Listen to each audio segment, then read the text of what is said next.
అయ్యా క్షమించండి, ఎవరు ఫోన్ మారుతున్నారు అక్కడ. సార్ ప్లీజ్ దయచేసి బయటకు వెళ్ళి మాట్లాడండి.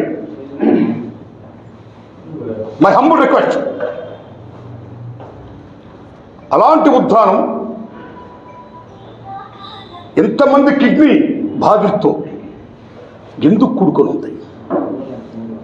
ఎందుకు వీళ్ళు ప్రప్రదంగా ఉద్యానంలో ఈ కిడ్నీ బాధితుల గురించి ఎక్కువ మంది పేషెంట్లు మన కృష్ణమూర్తి గారి హాస్పిటల్కి, డాక్టర్ శివాజీ గారి హాస్పిటల్కి, బాధ్యత ఒక హాస్పిటల్, ఇక్కడ మన ఖగేశ్వరరావు గారు, ఇక్కడ డాక్టర్ మల్లేశ్వరరావు గారు, ఇలాంటి పెద్దలందరూ కూడా చాలామందిని పేషెంట్లు చూసి ఏంటి వీళ్ళలో ఉన్న జబ్బు ఎందుకు ఇలా వస్తుంది, ఎందుకు ఇలా తెల్లబారిపోతున్నారు, ఎందుకు ముఖం మొత్తం శరీరం బరుక్కుపోతుంది, ఎందుకు ఇలా మరణాలు జరుగుతున్నాయి అని వాళ్ళు అనేక రకాలుగా కృషి చేసి ఇది చేసి టెస్టులు చేసి ఎంతమందిలో బరంపురం పంపిస్తూ మరెంతమందిలో విశాఖపట్నం పంపిస్తూ డయాలసిస్ చేస్తూ ఇన్ని అష్టకష్టాలు పడుతున్న దశలో దీనికి ఒక పరిష్కార మార్గం కావాలి. దశలో జగన్మోహన్ రెడ్డి గారు పాదయాత్ర చేయడం కాకుండా ఉద్యానం వచ్చి ఇక్కడికి వచ్చి ఇదిగో నేనన్నా గవర్నమెంట్ అధికారం తీసుకొస్తే, మీరన్నా తీసుకొస్తే, నేనన్నా వస్తే ఇక్కడ నేను రీసెర్చ్ సెంటర్ పెడతాను, కిడ్నీ బాధ్యత లేకుండా హాస్పిటల్ పెడతాను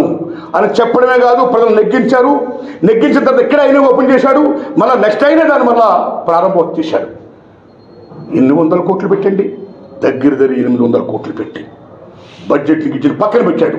ముందు బాగుండాలనుకున్నాడు ఆయన. అక్కడ హేర మండలంలో ఉన్న ఏ రిజర్వాయర్ అవుతుందో అక్కడి నుంచి నీళ్ళు తెప్పించి నిజంగా నేను నీళ్ళు చూసామని ఏం వండర్. ఒక భగీరథ యత్నం ఆ మహాతల్లి ప్రాజెక్ట్ జలాలను శుద్ధి చేస్తున్న కార్యక్రమం. అది మాలముట్టు ఏ ఊరి పేరు అనేది మిలియాపుట్టి. ఆ మిలియాపుట్టిలో మొత్తం చేయడం, అక్కడ నుంచి కాలువల ద్వారా మొత్తం ఇటు ద్వారా పైపుల ద్వారా మొత్తం 810 పైగా గ్రామాలకి పంపించడం ఒక భగీరథ యత్నం, వాటర్ ప్లాంట్స్.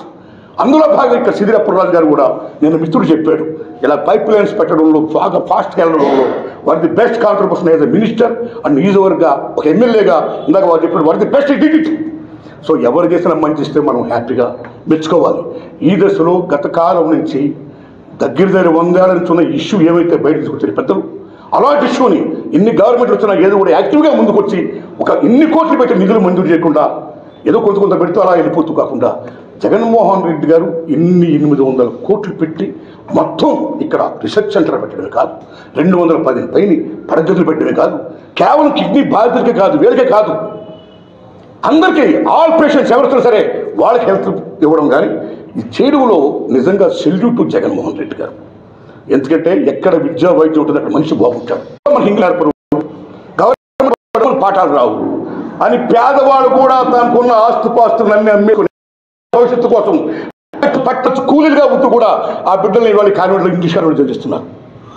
ఆ దశ నుంచి ఎవరైనా పేదవాడు కూడా ఏదైనా జబ్బు వస్తే గవర్నమెంట్ ఆసుపత్రికి వెళ్తే జస్ట్ నీళ్లు పోస్తారు, రంగులు ఇస్తారు. ఇక్కడ వద్దురాబాబు, రాయే తల్లి పోదాం మన ఊరి దవాఖానకు అని అంటే రాను రాను తల్లో లంచాల దవాఖానకు అని ఫీతో మనం ఎక్కడ పోదాం, ప్రైవేట్ హాస్పిటల్ పోదాం ఆమె మోసంతో అలాగున్న దశలో ప్రైవేట్ స్కూల్స్కే కాదు, ప్రైవేట్ హాస్పిటల్స్కే కాదు, అక్కడే మీకు బెటర్ గొప్ప వైద్యం దొరుకుతుంది, విద్య దొరుకుతుంది కాదు, గవర్నమెంట్ బడుల్లో కూడా గొప్ప విద్య దొరుకుతుంది, గవర్నమెంట్ హాస్పిటల్ కూడా గొప్ప వైద్యం దొరుకుతుంది.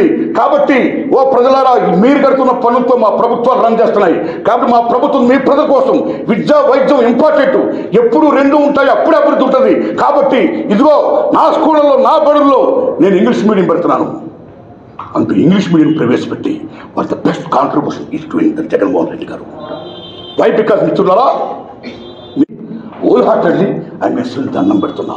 ఆ దశలో మన ఉద్యానం ప్రజలందరినీ కూడా, మన ఉద్యానమే కాదు, ఎక్కడ పీడిత ప్రజలు ఉంటారో, ఎక్కడ కిడ్నీ బాధితులు ఉంటారో, రిమైన్ వ్యాధులు ఎవరు ఉంటారో, ఎవరైనా సరే ఈ పలాసులో కడుతున్న ఈ పెద్ద హాస్పిటల్కి, ఈ గవర్నమెంట్ హాస్పిటల్ రండి, చూపించుకోండి, గవర్నమెంట్ స్కూల్స్కి వెళ్ళండి, సర్వీస్ని ఉపయోగించుకోండి. This is yours, this is peoples.